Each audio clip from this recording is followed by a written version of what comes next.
Captain Ibrahim Traore's Burkina Faso is keeping to its word after saying that it would defend Niger if anyone tried to attack.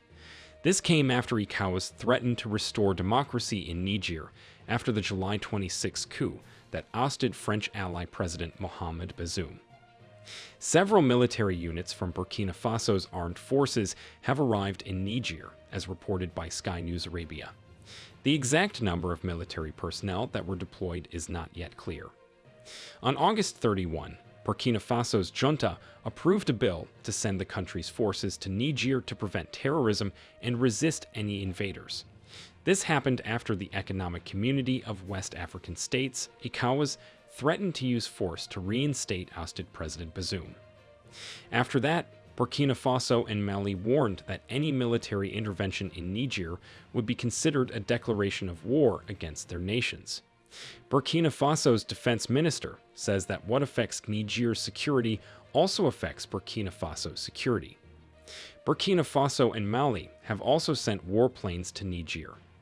Niger is reportedly organizing a volunteer militia force of civilians in response to a potential military intervention by ECOWAS. Meanwhile, several African bodies have expressed concern over the ECOWAS-imposed sanctions against Niger. About 50 Pan-African organizations in 20 countries have issued a joint declaration condemning ECOWAS sanctions against Niger. A member of the Thomas Sankara Center said the declaration was a resounding call for disobedience against those who feed on our misery. Fatou Baloura said that they will no longer tolerate the power games that deprive Africa of its wealth and right to self-determination. Reports of Burkina Faso armed forces moving into Niger come after the U.S. announced that it would be pulling out half of its troops from Niger. Also, it will be repositioning the rest, moving them from Airbase 101 in Niamey to Airbase 201 in Agadez, which is about 800 kilometers away from Niamey, the capital of Niger. The Pentagon has claimed that this is a precautionary move. However, we know that the U.S. has a drone surveillance base in Agadez that is worth over $100 million. The U.S. is probably trying to pull all its resources together to ease evacuation from Niger if it comes to it. We have added a link to the video on our channel that talks about U.S. troops leaving Niger.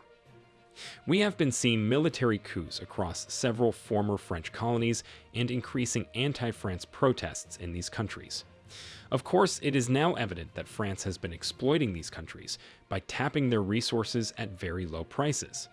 For example, France bought most of Niger's uranium at 80 cents per kilogram, while Canada sells its uranium at $200 per kilogram.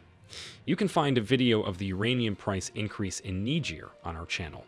We've added the link in the description below.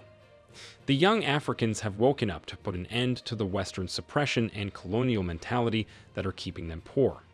It is possible that we will experience more coups in the coming months, as there are grudges in many other African countries, especially those that were colonized by France.